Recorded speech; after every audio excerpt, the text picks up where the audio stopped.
Yo, dito. Ano ito? Fabrics ito. Ayan.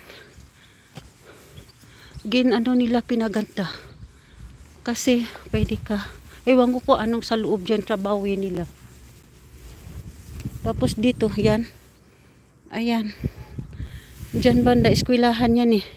Kaya wala na oh. Close nila oh. Parang pinaganda nila. Oh, wala na bintana.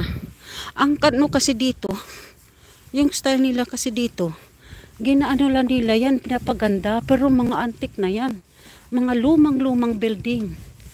Mamula pang ninuno yan. Oo. Tapos kanila lang yung na-repair. Pinapaganda. Parang bago na tignan pag pinaganda. Pero alam mo mga, ano lang yan. Mga dating building. Tapos gawin nila, ano sila dyan, gawin ng school or business, pang business, no? Tapos, yun, mga luma na yan, yung mga kahoy na yan, napupudpud dyan, ang mga bato yan, napupudpud dyan sa kaluma. Tapos kanila yan pagandahin, pintahan nila ng bago. Ito, yan, bago yan, ayan ang white. Yung white na yan, bago yun. Bago yun. Kasi alam ko yan bago yan. Kasi dati wala pa yan dyan eh. Wala pa dyan bahay. Wala pang office. Ngayon opisina na. Opisina na ngayon. Dati kasi yun ang opisina eh. Siguro lumipat sila dito. Dati parkingan yan dyan eh. Maliit na parkingan. Tapos ang parkingan libre ba? Oo. Libre dati ang parkingan dito eh. Libre dito kaya napaparking. Ngayon opisina na. Tignan mo, opisina na. Ganon yan. Kasimple sa dito. So,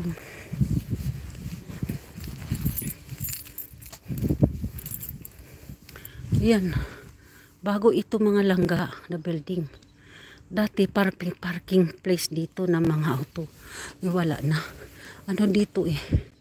Yung sa ano ba? Yung sa mga social, ano tawag yun? Social amt. Yan. Ganon yan. Ganon dito. So, Noya, Liboyde, new building. Dati, this is only parking place here. Now, wala na. Business na dito, opisina na. You know that? So, maraming lots of improvements. Ayan doon. Doon tayo. We've been there. Yan. Namasyal tayo dyan. So, sakay na naman tayo sa auto. Guys, let's back to the car and then going to the other place. Habang may ano pa. Okay. Patakot na yung araw kasi pag ang mata mo napasukan ng ano dyan, lumilipad. Mahirap.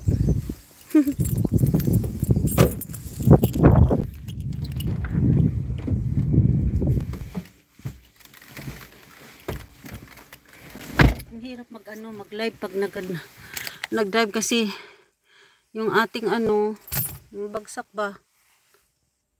Yung mata ko parang na ayan.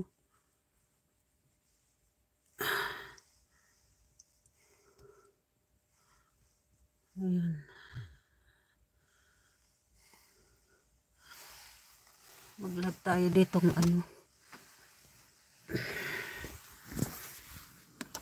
para di babagsak ito. Kaya lang bumabagsak ito eh.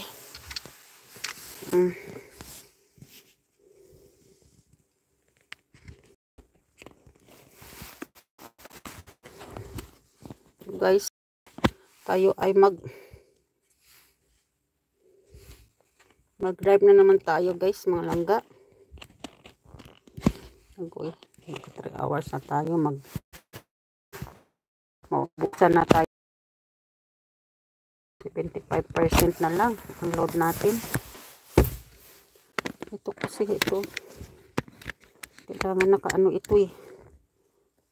Ayan ang ginawa ko ng kahapon na hindi babagsak yung tapos